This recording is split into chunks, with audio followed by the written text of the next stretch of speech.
MH1 की खास पेशकश में आपका स्वागत है। हरियाणा में है, बात किसानों की होगी, खेत खलिहानों की होगी और किसानों के साथ और अन्य इलाके के लोगों के साथ हम विचार चर्चा करेंगे। अलग अलग विधानसभा में हम जा रहे हैं और अभी फिलहाल हम पहुंचे हैं बादली विधानसभा में। ये झज्जर के पास बादली विधानसभा पड़ती है और यहाँ से कांग्रेस की तरफ से कुलदीप वत्स हैं और बीजेपी की तरफ से ओम प्रकाश धनखड़ यहाँ पर हैं और इन दोनों के बीच कड़ा मुकाबला जो है वो बताया जा रहा है। MH1 का एक ट्रक भी यहाँ पर आ चुका है और जगह जैसे हम अलग अलग लोगों से बातचीत कर रहे हैं, यहाँ पर भी लोगों से बातचीत करेंगे और समझेंगे कि वो क्या कहते हैं, आड़ती का क्या कहना है, मंडी के लोगों का क्या कहना है, अनाज को लेकर के क्या कुछ उन तमाम लोगों का कहना है। तो फिलहाल यहाँ पर मैं यहीं उतरूंगा ट्रैक्टर से और बातचीत करूंगा लोगों के साथ। कुछ लोग यहाँ पर मेरे साथ यहाँ पर जुड़े हुए हैं, तमाम यहाँ पर लोग जुड़े हुए हैं बादली विधानसभा के। उनसे बातचीत करेंगे और समझेंगे उनकी समस्या क्या है, पानी, बिजली, सड़क, इंफ्रास्ट्रक्चर, अस्पताल, शिक्षा, इस इलाके में किस तरीके के हालात है, बातचीत करेंगे। हाँ जी, नमस्कार भाई साहब। हाँ नमस्कार भाई। बादली विधानसभा की बात करें तो क्या कुछ समस्या है, क्या जो होना चाहिए? मैं झज्जर शहर का निवासी हूँ। झज्जर शहर की कुछ समस्याएं हैं, उनके बारे में मैं जरूर आपको बता सकता हूँ। जैसे कि वर्तमान सरकार कहती है भाई हमारी डबल इंजन की सरकार है और हम विकास कार्य कराएंगे। मैं कहता हूँ डबल इंजन की सरकार नहीं है, ट्रिपल इंजन की सरकार है। सेंटर में भी भारतीय जनता पार्टी है, स्टेट में भी भारतीय जनता पार्टी है और नगर परिषद में भी भारतीय जनता पार्टी है। लेकिन यहाँ की रोडों की व्यवस्था देखो, यहाँ की लाइट, स्ट्रीट लाइट की व्यवस्था देखो तो बिल्कुल जीरो है और हर आदमी, व्यापारी परेशान, कर्मचारी परेशान, सभी परेशान हैं। सब आदमी बदलाव चाहते हैं, तो हमें उम्मीद है अब की बार बदलाव जरूर। भाई साहब, सड़कों का क्या हाल है, एजुकेशन सिस्टम कैसा है यहाँ? नमस्ते सर, मैं बादली हल्के से हूँ और मेरा गांव है अक्कूपुर। तो मैं अपने हल्के की और युवाओं की बात बता सकता हूँ। सर, अब इस सरकार में पेपर लीक के नाम पे तो होते नहीं, यहाँ पे लीकिंग। मैं तो ये कहता हूँ कि ये लीकिंग की सरकार है, क्योंकि इसमें हर जितने भी अब तक एग्जाम हुआ हर पेपर लीक। तो युवाओं को हमें चाहिए रोजगार है नहीं। रोजगार सरकार तो कह रही है हर गांव में नौकरियां दे दी, नहीं दे चुके। धरातल पे कुछ नहीं दिया, बिल्कुल नहीं है धरातल पे। और रोड है जो रोड रिसेंटली थे, बोल के थक चुके कि भाई रोड के लगा दो, मेंटेनेंस नहीं कर पा रही है सरकार। रोड बनाने के नए डेवलपमेंट तो बहुत दूर की बात है। जो पिछली सरकार ने, जो पिछली 10 साल राज था हुड्डा साहब का या कांग्रेस पार्टी का था और 10 साल इन्होंने राज कर लिया बीजेपी ने, तो उनके रोड का स्ट्रक्चर तो बिल्कुल नहीं बना, उनका मेंटेनेंस नहीं कर पा रही है। ये कह रहे हैं भाई साहब रोड वगैरह खराब है, क्या हालात है? प्रधान जी आप बता दें। नमस्कार जी। देखो जी, रोड तो बिल्कुल ही, मैं छपार गांव से सरपंच हूँ जी। मैं अभी हमारे गांव में आप देख लो 2012 में स्टेडियम बनाया था, खाली 4 दीवारी थी उस टाइम पे। 10 साल में उस स्टेडियम का भर्ती भी नहीं हुआ, मिट्टी भी नहीं डली उसमें। एक रोड तो हमारे गांव की मेन एंट्री है, एक तरफ से बढ़ते हैं, कम से कम उस रोड को बने आप ये लगा लो 40 साल हो गए, 35 साल तो हमारी उम्र हो गया। हमारी तो याद से पहले बना था वो रोड। और बेरोजगारी तो जी बहुत ज्यादा है। बिजली की समस्या ले लो आप, दिन में 3 घंटे लाइट आती है, रात को तो सरकार तो दावा करी 24 घंटे पहुंचा दी आपके इलाके में। हमारे गांव में जी 12 मीटर लग रहे हैं, जगमग योजना में गांव आ रहा है।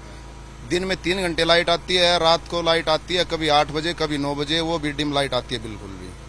वोल्टेज पूरा नहीं, पूरा वोल्टेज नहीं। लगाने की भी एक स्कीम चली थी, गांव में लगे सोलर वाली लाइटें? वो खेतों में लगे हैं जी, लेकिन गांव में नहीं लगे हैं। गांव में नहीं लगे हैं। भाई साहब आप क्या काम करते हैं? मैं जमींदारा करता हूँ। हाँ जी, जमींदारा करता हूँ। जमींदारा। खेती की अगर बात करें तो सरकार कह रही है कि पोर्टल बना दिया, मेरा फसल मेरा ब्यौरा, लाइन में नहीं लगना पड़ेगा, एकदम पैसे मिलेंगे। हो रहा है वो?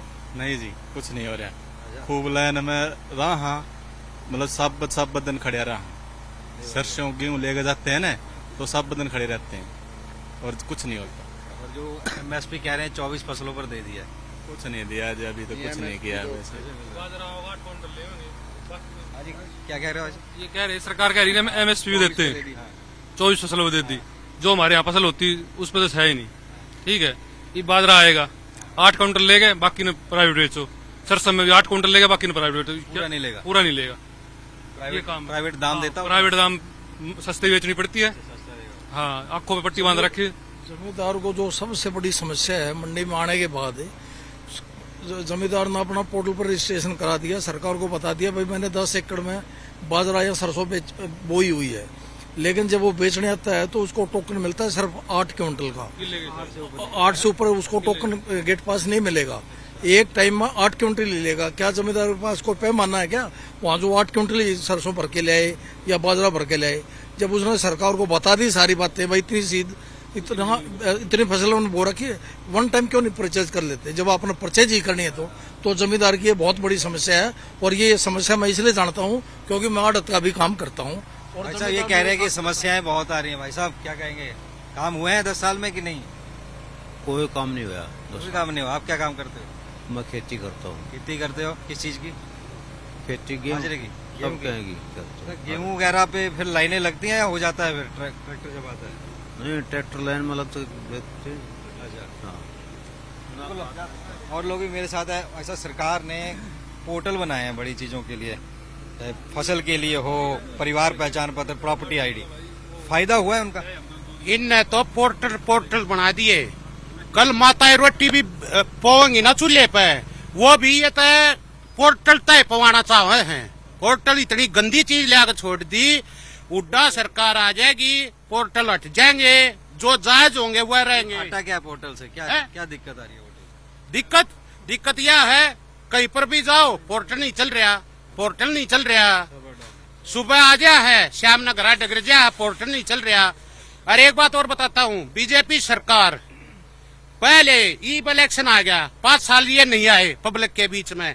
ईब 5 साल बाद ईब ये गांव में जाकर चौपाड़ में जाकर पहले तो 750 किसाना का हिसाब दे दो जो मर रहे शहीद हो रहे। दूसरी बात, जो हमारी बहन बेटी रोड पर घसीट रखी, हमारी मातृशक्ति ने गांव में जाकर उनका हिसाब दे दो। उन पेट तक को तो जन्म दे रखे यार, वो घसीटती रोड पे। अब ये वोट मांगने आगे, पहले हिसाब दो किसाना का, फिर दो बहन बेटिया का। अच्छा, एक और मुद्दा भाई साहब, इस इलाके से मैं देखता हूँ हरियाणा से वैसे स्पोर्ट्समैन सब जगह से है, इस इलाके से भी है, तो स्पोर्ट्समैन के लिए क्या कुछ यहाँ पर फैसिलिटीज है? कुछ नहीं कराया जिनने, कुछ नहीं करते। बीजेपी सरकार भ्रष्ट है बिल्कुल। वो कह रहे हैं भ्रष्टाचार खत्म करते हैं। नहीं कराया। पर्ची खर्ची खत्म करते? नहीं, कुछ नहीं। हमारे गांव में धान हो रहे जी बहुत अच्छे, उनमें पर ऊपर के पानी हो रहा है, कुछ भी नहीं सहायता करी सरकार। मुआवजा नहीं मिला? कुछ भी नहीं मिला। मुआवजा क्या दे, बिल्कुल नष्ट हो गया। वो कर गए थे, मुआयना कर गए थे, कुछ आते ही नहीं मुआवजा करने के लिए। वो कहते हैं पोर्टल, वही बात है, वो कहने वाली बात है पोर्टल में डलेगा। मिल रहा था धनखड़ साहब ने कहा जब 5-7 जने 10-20 जने जहाँ है ना धनखड़ साहब तो रहे जी, हमारा ओले पड़ गए नु कहा कोई बात ना अगली बाई हो, बोला फिर दें के मन के मैं फिर पढ़ लेने दो। ये जवाब है उसके। वो तो कहते हैं उसमें पूछ ले, खास कर कृषि मंत्री के बताओ इतने पत्थे कितना केवरा कितना काम कर ले। पहला तो जानते वो चश्मे में देखा है। अच्छा तू आ गया, तेरा काम करना क्या लग रहा है तू, ये जाना है वो। और रही बात स्पोर्ट्समैन की, बजरंग पुनिया हिस्सा एरिया तो है, हिस्सा लगता है, क्या लग रहा था बजरंग पुनिया का स्पोर्ट्समैन आ क्या लग रहा था। मोदी मारी जाएगी भैया सरकार, और कृषि मंत्री सबसे पहला मारा जाएगा, दोसर कराएंगे। बिल्कुल, वो तो बातचीत है। और भी कोई लोग यहाँ पर। हाँ जी नमस्कार। वैसा आप क्या काम करते हैं? क्या काम कराएंगे जी, जब सरकार के काम मना करने देती, जब वो काम करा जब वो टांग खींच ले हैं, ठीक है ना। यार इतनी नकमी सरकार है, कोई नहीं है। क्या काम नहीं हुआ आपके? कोई भी काम नहीं होता, किसी काम के लिए भी जा लो, हाँ भर लेंगे। पर्ची खर्ची बंद है, सरकार कह रही है। कोई पर्ची खर्ची नहीं है, ये रही पर्ची खर्ची देख लो, एक भी पर्ची किसी भी पर्ची खर्ची नहीं है। सब उस सतह चल रहे हैं जिस पहले चल रहा करते। हाँ वैसे चल रहा है, ये तो सब बकवास है। इस सरकार ने सब कम बढ़ा दिया, रेट बढ़ा दिए, सब कम कर दिया, कोई चीज इसी नहीं छोड़ी तो ना कर दी। अग्निवीर लिया दी, वो हमारे भाईयान रहे हैं, एक भी भर्ती होने वाला नहीं है। जो ये कराया पुलगांव कांड कराया, इन न कराया सारा, ठीक है ना जी। चलो विषय अलग है, लेकिन आपके इलाके की बात करें तो हमारे इलाके में कोई भी प्रोग्रेस नहीं है जी, कोई भी नहीं है जी। हाँ जी बिल्कुल। और लोग भी। हाँ जी भाई साहब नमस्कार।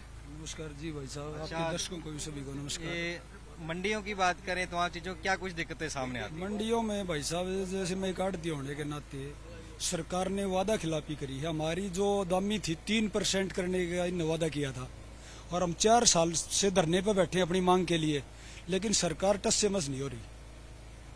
कोई मांग नहीं हो रही। कोई मांग नहीं मान रहे, 4 साल से आड़ती धरने पे हैं। अच्छा, परसों ही अभी बासमती से वो टैक्स घटाने की बात हुई, एमईएफ जो घटाने की, उसका लगता फायदा होगा। उसका फायदा 1-2% जमींदार को, आड़ती को तो कोई फायदा नहीं है उसको। आड़ती को तो 2.5% से इनने 40 रुपए पे फिक्स कर दिया, जबकि 3% होना चाहिए था। ये वादा खिलाफी कर रहे हैं। हम धरने पे भी बैठ लिए हैं। बैठकें हुई तो क्या बोलती है सरकार? बैठ के वादा खिलाफी, आश्वासन से अलग और हमारे को कुछ नहीं मिल रहा। खट्टर ने तो हरियाणा का विकास की बजाय विनाश किया है। नायब सैनी आ गए। चाहे पहलवान की बात हो, अब तो नायब सैनी आ गए। चाहे किसान की बात हो, नायब सैनी का तो क्या कुर्ता पजामा बदला है, सेम खट्टर है। हाँ जी, सिर्फ कुर्ता पजामा पहना के ये कर दिया सैनी है, सैनी को कुर्ता पजामा, बाकी खट्टर ही है सब। और पहलवान की बात हो, किसान की बात हो, ये एक बात हो, हमारी जो कोच थी हमारी बहन संदीप सिंह ने उसके साथ बदसलूकी करी, और वो विधानसभा में जब बात उठाते हैं तो खट्टर साहब 3 बार मैच को थपथपाता है, मंत्री रहेगा और बलात्कार भी करेगा। इतना घटिया किस्म का इंसान। इनकी तरफ से जी भाई साहब ये कह रहे हैं स्पोर्ट्समैन को कुछ नहीं दिया गया। नहीं जी, क्या दिया स्पोर्ट्समैन को? ये तो गांव ने इकट्ठा करके कुछ दिया है, नहीं तो और क्या। 1 करोड़ नौकरी की बात कर रही है। अरे साहब, खर्ची पर्ची कह रहे 1000 आदमी, 1000 बच्चे अगर बेरोजगार हैं, अगर 5 नौकरी मिल गई तो और बाकी कहाँ जाएं? आपके गांव वगैरह इलाके से लगे कोई नौकरी? मेरे ख्याल में सारे 10 साल में 5-6 बच्चे लगे हैं जी, बस। नहीं जी, साल में इनका कहना है कि 5-6 लोग यहाँ पर लगे हैं। भाई साहब, आपके गांव में, आप तो सरपंच हो, कितने बच्चे नौकरी लगे हैं जो सरकार कह रही है कि नौकरियां दी हैं हर घर? अभी ये लगा लो जी, 10 साल में 10 बच्चे भी नहीं लगे नौकरी। हाँ, 10 साल में 10 बच्चे भी तो नहीं। नौकरियां का चल रहा है ना जी ना, 10 साल में 10 भी नहीं लगे। बेरोजगारी तो बहुत ज्यादा बढ़ेगी जी। एक तो ये इन्होंने जो फौज वाली भर्ती का किया, अग्निवीर करके, अग्निवीर का अच्छा कुछ तैयारी भी नहीं कर रहे जी। आप ये लगा लो, जो गांव के बच्चे थे वो सबसे ज्यादा फौज में लगते थे, फौज की तैयारी करते थे। अब कोई बच्चा दौड़ नहीं लगाता, नहीं कोई तैयारी करता। 4 साल नौकरी करके दौड़ कोई नहीं लगा, कोई तैयारी नहीं करता जी। कह रहे हैं लड़के दौड़ नहीं लगा रहे। नहीं लगा रहे जी, कोई सब शांत बैठे हैं।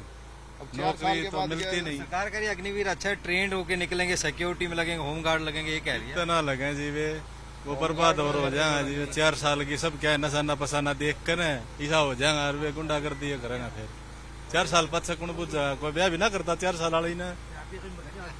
हाँ, 4 साल में घर ना ले, कौन ब्याह करागा उनका भी? कोई नहीं करता। सबसे ज्यादा मेन मुद्दा बेरोजगारी है भाई। अच्छा, मैं एक आखिरी में सबसे छोटा सवाल लूंगा, पार्टीबाजी नाम नहीं, कोई भी सरकार आती है, क्या मांग रहेगी आपकी कि ये काम होना चाहिए, वैसे ये कर दे? हाँ जी भाई सर, क्या मांग रखोगे सर? अब की बार जो भी सरकार बने हरियाणा में, वो सबसे पहले युवाओं पे ध्यान दे, और जो भी बच्चे सक्षम है उसको क्वालिफिकेशन के हिसाब से आधार पर नौकरी दे, और पेपर लीक हो उसको सख्त सजा दे। इस पे कानून बनना चाहिए, क्योंकि ये हर समय पेपर लीक बच्चे क्या पता 5-5। हाँ जी भाई साहब, क्या मांग करोगे? बेरोजगारी मुद्दा है आपके लिए? अच्छा भाई साहब, क्या मांग करोगे? भाई साहब, मैं न्यूचा हूँ, बड़का न नौकरी दे सरकार हुआ, बेरोजगारी ना बद है, किसाना न पानी दे, किसाना बालक पड़ गया। बिल्कुल, बालक पड़ गया। हाँ जी भाई साहब, बेरोजगारी जी, तो बेरोजगारी बड़ा मुद्दा है। हाँ जी भाई साहब, आप भी क्या मांग करोगे कोई भी सरकार? बेरोजगारी तो है ही है सर। एक ये पोर्टल जो बनाए हैं ना, ये परेशानी वाले पोर्टल हैं। चाहे ये मेरी फसल मेरा बेरा हो, फैमिली आईडी हो, या और कुछ हो। दूसरा, इस सरकार में हरियाणा जब से अलग हुआ है, जब से लेकर आज तक जितने बीजेपी सरकार में पेपर लीक हुए हैं, आप रिकॉर्ड उठा के देख लो। तो पेपर लीक का मुद्दा है और दूसरा बेरोजगारी का मुद्दा है। हाँ जी, आप क्या चाहते हो, क्या समाधान? हम ये चाहते हैं जो भी सरकार 2024 में बने, वो सब नागरिकों को सुख शांति का जीवन प्रदान करे और प्रगति के अवसर प्रदान करे। छत्तीस बिरादरी साथ में। हाँ जी, बिल्कुल। हाँ जी, कुछ कह रहे, जल्दी से निपटा दीजिए। एक सबसे बड़ी बात ये है कि जी, जैसे हमारे फौजी भाई जाया करते, वो अग्निवीर ले आइए। अग्निवीर तो 4 साल के लिए, और एमएलए एमपी की प्लान 5 साल के लिए। देखो ये कितना, मतलब ये देश सेवा करते हैं वो तो 4 साल के लिए, और जो कुछ नहीं करते वो 5 साल के लिए है। बिल्कुल। तो बिल्कुल, ये तमाम लोग मेरे साथ इस वक्त मौजूद थे, और बादली हल्के में हमने इस वक्त विचार चर्चा यहाँ पर की है, और एमएच-1 के ट्रक में हम लगातार जा रहे हैं और अभी हमने सांपला हल्का दिखाया है और अब अगले विधानसभा हल्के की तरफ हम पहुंच रहे हैं और आप जरूर एमएच-1 देखते रहिएगा। फिलहाल मुझे मेरी सारी टीम को दीजिए इजाजत। थोड़ी देर बाद किसी अगले विधानसभा हल्के में मिलेंगे, तब तक के लिए धन्यवाद।